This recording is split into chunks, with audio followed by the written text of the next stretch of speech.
हाँ तो भाइयों, क्या हाल है? उम्मीद करता हूँ कि आप लोग बहुत बढ़िया होंगे, अपनी लाइफ में कुछ ना कुछ बढ़िया कर रहे होंगे। एक बार फिर से स्वागत है आपका हमारे चैनल शाहरुख सैफी पर। और ये हमारे बकचोद पॉडकास्ट का सीजन 1 का एपिसोड 1 है। और बिना कोई टाइम वेस्ट किए मिलाते हैं अपने गेस्ट से आपको। तो आज के हमारे गेस्ट हैं मिस्टर कासिम मलिक, जो बहुत बड़े बिजनेस टाइकून हैं। 175 इंडस्ट्रीज के मालिक हैं। और 170 180 के समथिंग इनके बिजनेस हैं, जो अलग अलग फील्ड में है। मलिक इंडस्ट्रीज के मालिक कक्कूज मलिक इनका प्लेटफॉर्म नेम है। कासिम मलिक लिखते हैं कागज वागज में, तो मिलाते हैं अपने गैस से। कासिम मलिक, आइए कासिम सर, क्या लगा दूं सर, बैठिए।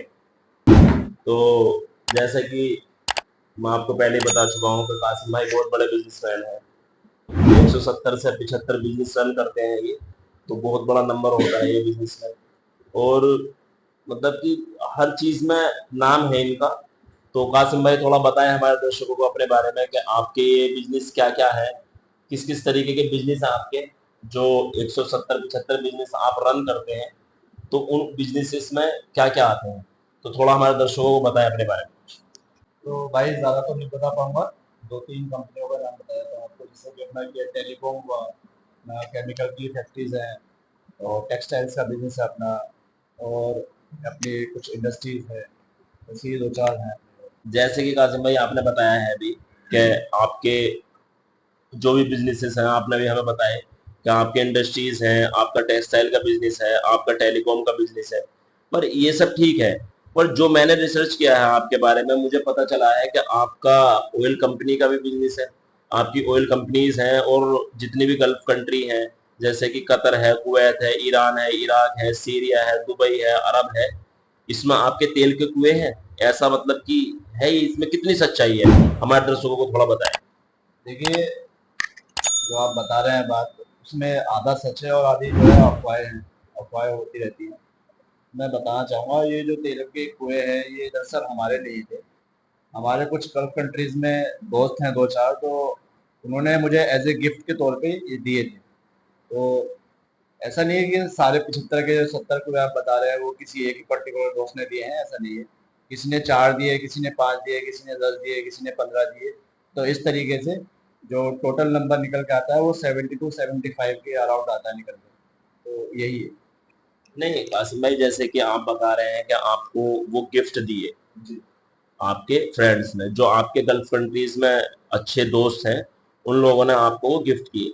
तो क्या मैं जान सकता हूँ कि वो गिफ्ट आपको किस ओकेशन पे दिए, कि आपका बर्थडे, या फिर जैसे मैरिज, या फिर कोई भी ओकेशन बता सकते हैं आप थोड़ा? ये बर्थडे पे ही दिए थे ज़्यादातर तो। अच्छा।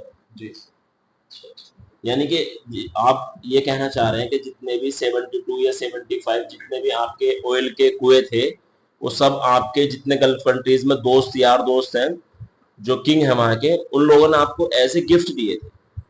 बहुत बड़ी बात होती है सर, क्योंकि इतना बड़ा गिफ्ट दे रहा हो तो ये बहुत बड़ी बात होती है सर। तो सर, अभी जैसे कि आपके हालात हैं, जैसे कि मैं पहले भी बता चुका हूँ कि ये बिजनेसमैन थे। अब मतलब वो रन नहीं कर पा रहे हैं बिजनेस, वो थे, मैं इसलिए बोल रहा हूँ कि आप जब वीडियो देखेंगे आगे तो आपको पता चलेगा, ठीक है, कि कासिम भाई को मैं बिजनेसमैन थे क्यों बोल पा रहा हूँ। तो कासिम भाई, जैसे कि इतना बड़ा फैला हुआ बिजनेस था आपका, इंडस्ट्रीज थी, तेल के कुएं थे, तो ऐसा क्या हुआ आपके साथ कि मतलब कि आपके तेल के कुएं भी खत्म हो गए, आपकी इंडस्ट्रीज पे भी ताले लग गए, आप बैंक करप्ट हो गए? मतलब ऐसा क्या हुआ, थोड़ा सा हमारे दर्शकों को बताएं और समझाएं नई पीढ़ी को। तो आप हमारे जो ये नई पीढ़ी है, जो नए नए लड़के बिजनेस करना चाहते हैं, और आजकल पार्क में बैठते हैं, और पार्क में बैठ के जो है बीड़ी सिगरेट गुटखा इस तरीके की इन चीजों का सेवन करते हैं, और अपनी लाइफ को एक तरीके से खराब कर रहे हैं।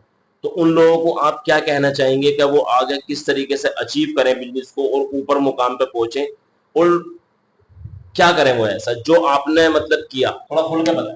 देखिए, अगर अपने बारे में बताना बताना अगर शुरू करूँगा तो मैं काफ़ी टाइम निकल जाएगा। जी तो जी। मैं पूरी बात ना बताकर कुछ थोड़े थोड़े दो चार पॉइंट हैं वो बता देता हूँ। आप थोड़ा शॉर्ट में बता दो, कोई जी। दिक्कत नहीं। एक्चुअली क्या है कि हमारे पास जो 70 से 75 तेल के कुएं होते थे पहले, तो उनमें से हमें जो ना दान करने का या मदद करने का थोड़ा सा वो था।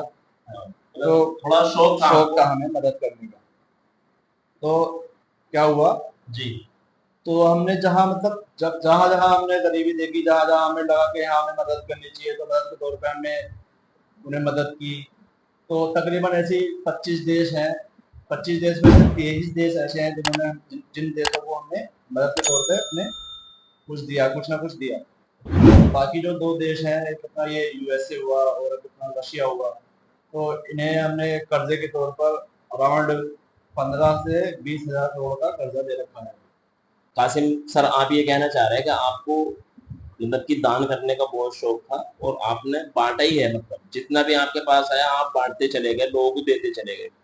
तो आप ये कह रहे हैं कि 25 देशों को आपने एक तरीके से मदद के तौर पर पैसा दिया, जिसमें से 23 देश ऐसे हैं जिनकी आपने मदद की, और 2 देश ऐसे बता रहे हैं आप जिसे आपने कर्जा दिया 15 से 20 हजार करोड़, रशिया और यूएसए। बहुत बड़ा अमाउंट होता है सर। क्या मैं अमाउंट वो जान सकता हूँ जो आपने 23 देशों को ऐसे मदद के तौर पे मदद की उनकी? तो वो अमाउंट आप बता सकते हैं थोड़ा खुल के कि वो अमाउंट क्या था? 15, 20, 30, 80, 85, कितने, मतलब कितने लाखों की संख्या में पहुंचा होगा सर वो? तो थोड़ा बताएंगे सर खुल के? सर ज्यादा तो नहीं बता पाऊंगा मैं, बस इतना ही अमाउंट ही बता देता हूँ आपको। अराउंड मान के चलिए आप, तकरीबन 60 से 70 लाख करोड़ का कर्जा, मतलब जो मदद की है मैंने, वो उतने अमाउंट में जा चुका है। मतलब 60 से 70 लाख करोड़ आपका मदद में आया था, काम में पैसा। जी। तो मतलब जब आपको लग रहा था कि मैं इतनी मदद कर रहा हूँ लोगों की, और मैं इतनी मदद कर रहा हूँ लोगों की, और मेरे पास पैसा कम होता जा रहा है, तो आप नहीं भी कर सकते थे मदद? ऐसा भी हो सकता था कि भाई मेरे पास अभी इतना अमाउंट नहीं है कि मैं अपने शौक भी पूरे कर लूं और क्या कहते हैं मदद भी कर दूं। आपके पास जो मैंने रिसर्च किया है, लगभग 1000 से ज्यादा गाड़ियां थी आपके पास, कोई भी स्पोर्ट कार ऐसी नहीं बचती जो आपके पास नहीं थी। रोल्स रॉयस से लेकर मैक्लेरन जीटी, मतलब कोई गाड़ी नहीं, कोई कंपनी नहीं, फरारी, सब थी आपके पास। तो एक तरफ गाड़ी होना, दूसरी तरफ आपके महल, इंडिया में भी आपके इतने मकान है, घर है, और विदेशों में भी, तो इतना बड़ा एम्पायर होने के बावजूद आप मतलब इस हालात में कैसे आ गए कासिम भाई? थोड़ा बताएंगे तो। कुछ और भी, मदद एक अलग चीज है, मदद बहुत अच्छी बात है, पर कुछ अलग भी शौक थे क्या आपके? देखिए, किसी ना किसी की जिंदगी में किसी के साथ अच्छे काम होते हैं, किसी की जिंदगी में कुछ गलत काम आ जाते हैं, कुछ बिल्कुल गलत सर। शौक में, गलत कामों में ऐप में पड़ जाता है। तो वही सीन हमारे साथ हुआ। अब हम जो है गलत शौकों में पड़ गए थे, गलत जो गंदे शौक होते हैं, तो उन चीज़ों में हमारी ज़िंदगी थोड़ी सी ज़्यादा डाउनफॉल की तरफ चलती चली गई। अब हमें ऐसा था कि जब हम तो हम अय्याशी करते चले गए, अय्याशी में हमें पता नहीं चला कि हमारी दौलत कब खत्म हो गई। तो अब ऐसी जो है ना, अय्याशियाँ करते करते हमारी दौलत खत्म खत्म होती चली गई। कभी हम मुजरा देखने चले गए तो वहाँ दिया है, कभी कभी कहीं घूमने चले गए तो वहाँ दिया है, कभी कहीं चले गए तो वहाँ दिया है। तो इस तरीके से अब हमें पैसा हम पे बेपना था, अपार दौलत थी। हमने इतना कभी सोचा नहीं, कभी किसी को देते हुए कि हमने कितना दिया, कितना नहीं है, कितना हमारे पास है, कभी सोचा ही नहीं, कभी दिमाग में आया नहीं। तो इस तरीके से ये हो गया। तो कासिम भाई, आप ये कहना चाह रहे हैं कि आपको अय्याशियों का शौक लग चुका था, तो आप जैसे कहीं मुजरा देखने गए तो अपना मोटा अमाउंट वहां फेंक आए, कहीं गाड़ी लेने गए तो मतलब कि उन्हें टिप दे दी, जो आपको गाड़ी डिलीवर कर रहे हैं उन्हें टिप दे दी। तो कासिम भाई, आपके पास 75 तेल के कुएं थे यार। अब मान लो, मैं मान लेता हूँ कि आपने डोनेशन भी किया, मान लो आपने बहुत ज्यादा अय्याशी भी की, इतने किले थे, ये बात हजम नहीं हो पाती कि आपने मतलब इतना ऐसे लुटा दिया सब कुछ, और आप एकदम से नीचे डाउनफॉल आ गया। तो इसकी वजह क्या? मेन वजह चलो ठीक है, समझ में आता, कुछ आपने डोनेट कर दिया, कुछ आपने क्या कहते हैं अय्याशियों में लुटा दिया, पर कुछ तो बचा होगा आपके पास, एंड ऑफ द डे कुछ तो बचा होगा। तो उसके बारे में थोड़ा खुल के बताएंगे कि क्या बचा था बाद में आपके पास, इन सब को करने के बाद, ये काम करने के बाद? तो ऐसा था कि जब ये सब हुआ था हमारे साथ, तो उसके बाद हमारे पास 2 3 कुएं बचे हुए थे। तो उन 2 3 कुएं के साथ ऐसा था कि हमें एक दिन भूख लगी काफी। तो उस दिन हमें सामने एक बकरा पड़ा हुआ मिला था। तो हम उस बकरे को सेकने के लिए, कुछ मिल नहीं रहा था हमें। अब ना तो कोई लकड़ी थी, ना तो उस टाइम पे गैस का चूल्हा हुआ करता था जो अब मिलता है। तो ऐसा था कि अब हमारे तेल के कुएं बचे हुए थे दो, तो एक बकरे को सेकने के लिए, अब हमारा दिमाग पागल था, पता नहीं क्या था दिमाग में, क्या फितूर था, तो उस बकरे को सेकने के लिए हमने अपने दो कुओं में आग लगा दी। मतलब कासिम सर आप ये कहना चाह रहे हैं कि आपको बहुत ज्यादा भूख लग रही थी और आपको मतलब शौक तो आदमी के वही रहते हैं पूरी जिंदगी, वो कभी अपने शौक नहीं बदल पाता, तो आपको बकरा रोस्ट करना था और आपके पास कोई साधन नहीं था उसे रोस्ट करने के लिए, ना कोई लकड़ी थी ना कोयले थे, बस कुछ नहीं था, बस आपके पास एक मैच बॉक्स था। तो आपने एक बकरा रोस्ट करने के लिए पहले अपने एक तेल के कुएं में आग लगाई, फिर उसके बाद दूसरे में लगा दी, ये कहना चाह रहे हैं आप? जी। बहुत बड़ी बात होती है सर, क्योंकि ये कोई शौकीन मिजाजी आदमी कर सकता है इस काम को, हर आदमी नहीं कर सकता। पर सर आप जैसा बता रहे हैं कि आपके 3 कुएं रह गए थे ये सब करने के बाद, इतनी लोगों की मदद करने के बाद, इतना डोनेशन करने के बाद, इतना कर्जा देने के बाद, 80 से 85 लाख करोड़ आपने कुछ देशों की मदद की और उसमें 15-20 हजार 30 हजार करोड़ के समथिंग दो देशों को कर्जा भी दिया, तो पर आपके पास एक तेल का कुआं तो फिर भी बच गया था, तो आप उससे भी अपने आप को रन कर सकते थे, उससे भी अपने बिजनेस रन कर सकते थे, जो फैक्ट्री पर आपकी ताले लग चुके थे, सील लग चुकी थी, तो उन फैक्ट्रियों को आप बचा सकते थे, बैंक का भी आपने कर्जा उतार दिया था, सब आपका निमट चुका था, पर फिर ऐसा क्या हुआ? और आपने कभी कोशिश नहीं की जिन देशों को आपने कर्जा दिया है, जैसे कि अमेरिका और रशिया को आपने कर्जा दिया, उनसे वापसी मांगा जाए? देखिए, कोशिश तो मैंने की थी, पैसा मांगने की मैंने बहुत कोशिश की थी, मैंने उनसे बोला भी था कि सर ऐसा ऐसा है, मेरे साथ ऐसा ऐसा हो चुका है, तो मुझे पैसों की ज़रूरत है, आप मेरा पैसा मुझे वापस कर दें, टाइम दे दें, कोई दिक्कत नहीं है, महीने 2 महीने कितने भी टाइम बाद आप मुझे वापस दे दें। मगर उन्होंने ऐसा क्या है, उन्होंने कुछ अपने, फिर उन्होंने अपने कमांडो भेजे, कमांडो भेजने के बाद उन्होंने मुझे डराया धमकाया, मेरे सर पर अपनी गन तानी, फिर उन्होंने मुझे बोला कि ये कुआ और ये जो पैसा है आपका, ये पैसा अभी नहीं मिल पाएगा क्योंकि अभी हमारे पास है नहीं। तो मैंने फिर सोचा यार कि अब क्या लड़ाई झगड़ा करें, लड़ाई झगड़ा करके अपना ही नुकसान है, तो मैंने फिर वो छोड़ दिया, मैंने फिर उनसे बोला ही नहीं किसी चीज़ के लिए। तो बस वही था। तो कासिम भाई आप ये कहना चाह रहे हैं कि आप कर्जा जब अपना मांगने गए, आपके पास पैसा नहीं बचा था, आपके बहुत हालात खराब चल रहे थे और मतलब आपको पैसे की टूटन आ चुकी थी, तो आपने उनसे कहा भी मुझे पैसा वापसी करो, मेरे पास पैसे की इस टाइम पे तंगी है, तो उन्होंने आपको पैसा देने के बजाय बल्कि आपको डराया धमकाया और आपकी कनपटी पर तमंचा रखा कि पैसा नहीं मिलेगा, चल निकल यहाँ से। तो आप खुद बता रहे हैं इसमें कि आपको हिंसा पसंद नहीं है, आप अहिंसावादी आदमी है, पर अच्छी बात है, हिंसा आदमी को करनी भी नहीं चाहिए, क्योंकि सामने वाले का कुछ पता नहीं उसके दिमाग में क्या चल रहा हो, क्योंकि अगर आदमी जिंदा है तो फिर से कमा सकता हो उस चीज को, और आदमी अगर जिंदा नहीं है तो फिर किसी भी चीज का मतलब नहीं बनता। पर कासिम भाई जैसे कि उन्होंने कर्जा नहीं दिया, चलो ठीक है, आपको डराया धमकाया, उन्होंने वापसी भगा दिया आपको, पर आपके पास एक तेल का कुआं तो बचता था ना आपका, आप उससे भी अपना एम्पायर खड़ा कर सकते थे दोबारा, उससे भी बहुत ऊंचाइयों पर पहुंच सकते थे, मुकाम हासिल कर सकते थे, पर आपने ऐसा क्या किया उस कुएं के साथ भी कि आप आज इस हालात में हैं? तो जैसे आप बता रहे हैं कि हमारा एक तेल का कुआ बचा था, तो जब आदमी के ऊपर मुसीबतों का पहाड़ टूटता है ना, तो वो सब कुछ ले जाता है। जी बिल्कुल।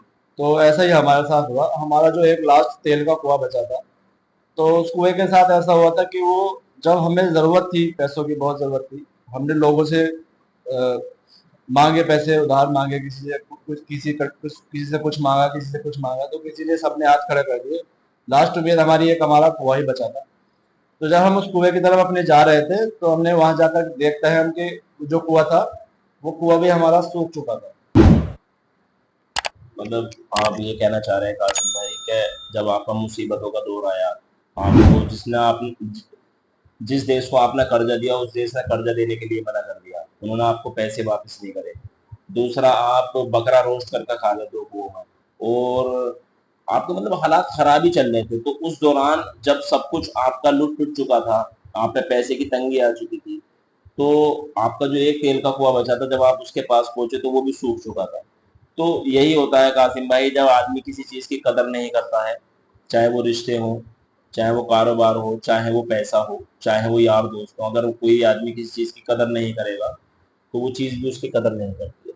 तो यही आपके साथ भी हुआ कि आपने कुओं की कदर नहीं जानी, एक टाइम पर आपके पास 75 थे, कुछ आपने अय्याशियों में लुटा दिए, कुछ आपने दान में लुटा दिए, कुछ आपने कर्जों में लुटा दिए, कुछ आपने अपने शौक पूरे करने में गाड़ी घोड़ा बंगले लेने में लुटा दिए, पर जब आपके पास एंड ऑफ द डे 2 कुएं बचे थे, 3 कुएं बचे थे, तब भी आप अगर उन्हें चाहते तो आप उन्हें रन कर सकते थे, पर आपने उसमें से भी 2 कुएं आग लगा के एक बकरा रोस्ट करने के चक्कर में जला दिए।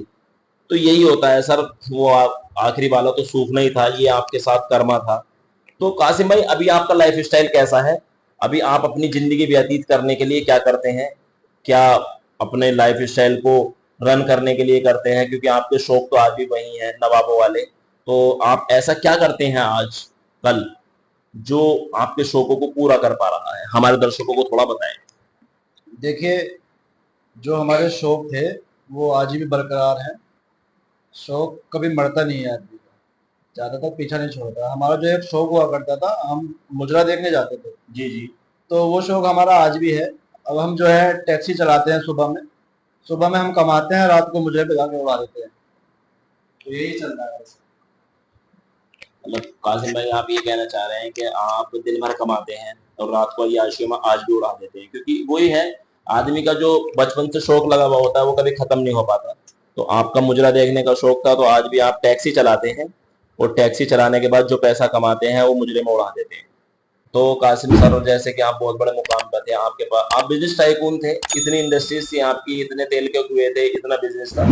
तो आज की नई पीढ़ी को आप कुछ बताना चाहेंगे कि वो अगर इस मुकाम पर पहुंचे तो अपने आप को कैसे संभालें, कैसे रन करें अपना बिजनेस, और किस तरीके से लोगों को समझा सकें कि भाई उनके पास अगर पैसा है तो वो किन किन चीजों का ध्यान रखें?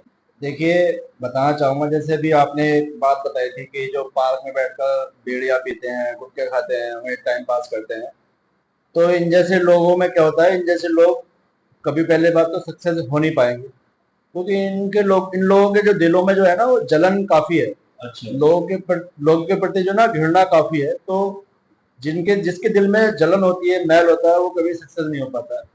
तो वो तो कभी हो ही नहीं पाएंगे। और रही दूसरी बात, अगर एक आध चांस, एक आध परसेंट अगर वो पहुंच भी जाते हैं उस पर, तो मैं उन्हें यही बताना चाहूंगा कि अपना ईमानदारी से काम करें, अपने काम से काम रखें, और किसी भी गंदे शौक में ना पड़े। तो वही युवाओं के लिए बेहतर रहेगा। तो बेसिकली कासिम भाई, आप ये कहना चाह रहे हैं कि जो नई पीढ़ी है जो पार्क में बैठ के बीड़ी सिगरेट गुटखे या फिर किसी चीज का सेवन कर रही है, वो आपके मुकाम तक नहीं पहुंच पाएगी, और अगर पहुंच भी गई तो आपने उन्हें सलाह ये दी है कि वो अपना ईमानदारी से काम करें और आगे बढ़े। बहुत अच्छी बात है कासिम भाई, आपने युवाओं को इस तरीके की सलाह दी। तो कासिम भाई, अभी मतलब यही लाइफ स्टाइल चल रहा है आपका कि आप टैक्सी ड्राइव करते हैं और सुबह से शाम तक कमाते हैं और रात को उड़ा देते हैं उसे? बाकी जो जुड़ा जुड़ाया था पीछे आपका, सब खत्म हो चुका है, इंडस्ट्रीज पर ताले लग चुके हैं। तो कासिम भाई, मैं आपकी इस स्टोरी को सुनकर दुख व्यक्त कर सकता हूँ, अफसोस व्यक्त कर सकता हूँ। मुझे अफसोस है कि आपके साथ ये सब गलत हुआ, जो भी हुआ, पर अल्लाह आपको तरक्की दे और आगे आप पहुंच पाए। तो कासिम भाई, जैसे कि आप अपना अभी लाइफ स्टाइल जी रहे हैं, तो हमारे दर्शकों को 2-3 बातें ऐसी बता दें जिससे कि उन्हें थोड़ा मोटिवेशन मिल पाए। 2-3 बातें बस। भाई, तुम एक नंबर के चूती आदमी हो। तुम्हें सब कुछ बता चुका हूँ, अब क्या रखा है मुझे बताने के लिए? मेरी जिंदगी में कुछ रखा है जो मैं और बता पाऊँ? ये बताओ। सॉरी कासिम सर, मैं अब आपसे नहीं पूछूंगा कुछ भी। तो भाइयों, ये हमारे बकचोद पॉडकास्ट का सीजन 1 का एपिसोड 1 था। तो आज के हमारे गेस्ट मिस्टर कासिम मलिक थे, मलिक इंडस्ट्रीज के मालिक, ककूज मलिक, कासिम मलिक। तो मिलते हैं नेक्स्ट एपिसोड में किसी ऐसे ही बेहतरीन गेस्ट के साथ। जब तक के लिए खुदा हाफिज। और वीडियो अगर पसंद आ रही है तो चैनल को सब्सक्राइब और वीडियो को लाइक करके जरूर जाएं, और कमेंट करके हमें बताएं कि हमारी वीडियो आपको कैसी लग रही है। तो मिलते हैं नेक्स्ट एपिसोड में ऐसे ही किसी गेस्ट के साथ। तब तक के लिए खुदा हाफिज, बाय। सर, हमारे दर्शकों को थोड़ा बाय बोल दें। बाय। ठीक है सर।